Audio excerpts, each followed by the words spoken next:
Welcome to Have You Read It, the channel where we bring books to life, one summary at a time. Today, we're diving into David McWilliams' fascinating exploration of the history and psychology of money, aptly titled Money, the 5,000-Year Story of Economics. This book isn't just a dry recitation of economic theories. It's a vibrant journey through human civilization, revealing how money has shaped our societies, our relationships, and even our very way of thinking. McWilliams begins by challenging the conventional economic view of money. Economists, he argues, often focus on the mechanics of money, how it flows through the economic system, but miss the more crucial point: how money affects us psychologically and socially. It's not just about the plumbing, it's about the very water of life itself. Money, he reminds us, is an abstract concept, a product of human imagination, valuable only because we believe in it.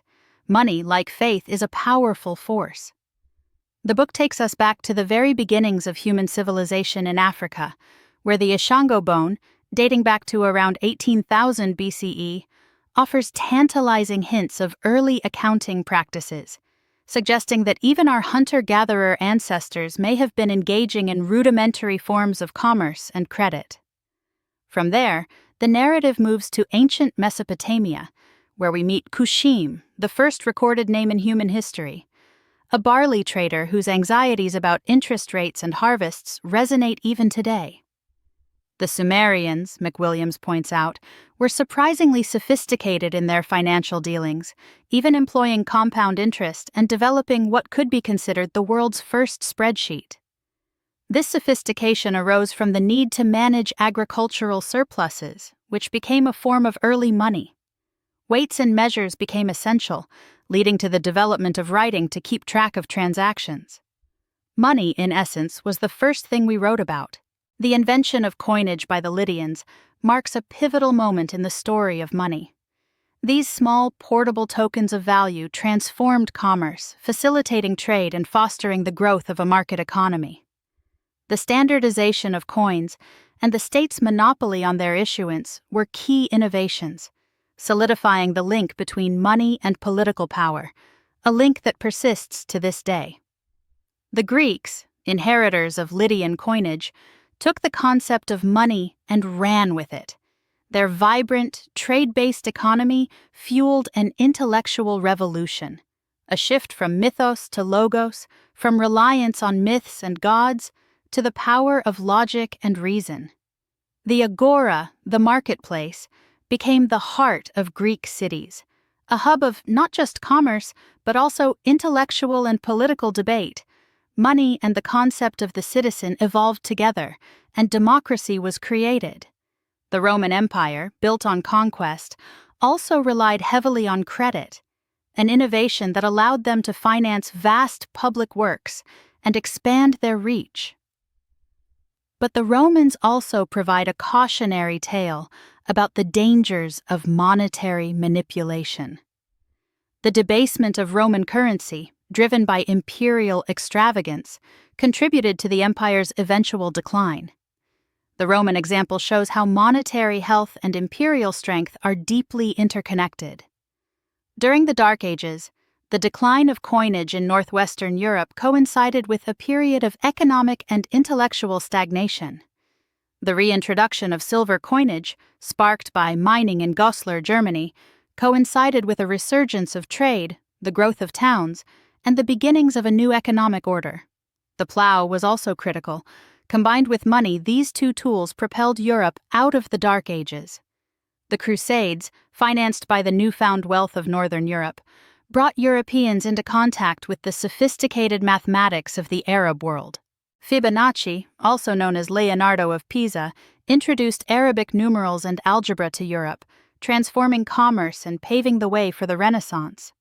The concept of zero, initially rejected by European thinkers, became essential for accounting and finance, enabling the development of complex financial instruments.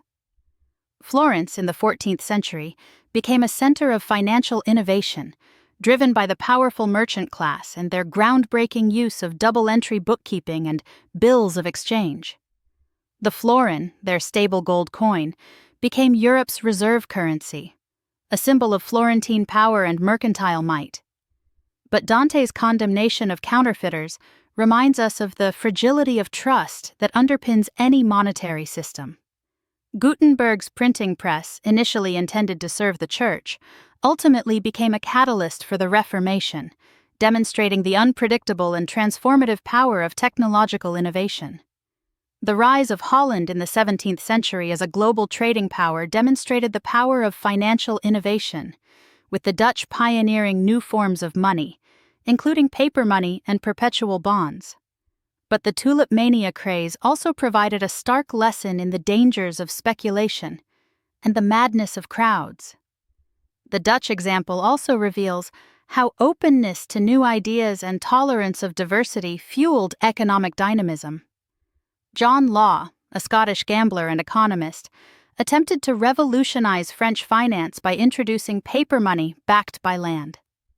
His ambitious scheme ultimately collapsed, but his ideas laid the groundwork for modern monetary theory. The Mississippi Company bubble demonstrates the seductive power of speculation and the fragility of trust in complex financial systems. Talleyrand, the Bishop of Money, financed the French Revolution by nationalizing church lands and issuing assignats, bonds backed by the confiscated property. This innovative financing allowed the revolution to succeed initially, but the subsequent hyperinflation caused by excessive printing of assignats led to social unrest and the Reign of Terror. Talleyrand's story illustrates how money can be both a tool of revolution and a source of instability. Alexander Hamilton, the first U.S. Treasury Secretary, learned from the mistakes of the French Revolution and established a stable U.S. dollar, linked initially to the Spanish dollar, laying the foundation for the American Republic's economic success. He recognized that a strong currency, backed by sound fiscal policy, was essential for national unity and prosperity. The Whiskey Rebellion demonstrated the new government's resolve to enforce federal taxation. The 19th century saw the rise of the gold standard, a period of monetary conservatism that coincided with the Industrial Revolution. Charles Darwin's theory of evolution, inspired by Malthus's economic theories, highlighted the adaptive nature of both the natural world and the economy. The rubber boom, driven by the invention of the bicycle, led to brutal exploitation in the Belgian Congo, illustrating the dark side of globalized capitalism and the power of money to motivate both progress and exploitation. Roger Casement's crusade to expose these atrocities reminds us of the importance of moral considerations in economic activity. The Wizard of Oz, a seemingly innocent children's story, is actually a political allegory about the late 19th century debate in the U.S. over the gold standard. The populist movement, advocating for a silver-backed currency to ease deflationary pressures, challenged the financial elite's grip on monetary policy. The eventual discovery of gold in the Klondike inadvertently resolved the debate, highlighting the unpredictable role of external factors in economic history. Modernism, a movement that embraced new forms of artistic and intellectual expression, coincided with a period of rapid technological and financial innovation in the early 20th century. James Joyce, a leading figure of modernism, also displayed entrepreneurial flair, opening Dublin's first cinema. This illustrates how creativity and innovation often go hand in hand in both the arts and commerce. The hyperinflation of the Weimar Republic in the 1920s demonstrated the devastating consequences of monetary mismanagement.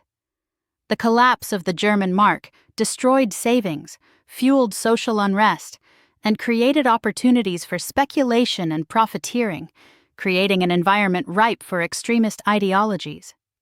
Hitler's plan to destabilize Britain by flooding it with counterfeit currency underscores how money can be weaponized. The modern era is characterized by fiat money, currencies backed not by precious metals, but by the credibility of the state. The shift away from the gold standard has unleashed unprecedented economic growth and global integration. But the 2008 financial crisis, driven by excessive leverage and speculation in the housing market, exposed the fragility of the fiat system and the limitations of central bank control. The rise of cryptocurrency, with its promise of decentralized private money, challenges the established monetary order. But the volatility of cryptocurrencies and the lack of regulation raise concerns about their viability as true currencies, while blockchain technology, despite its potential, remains unproven.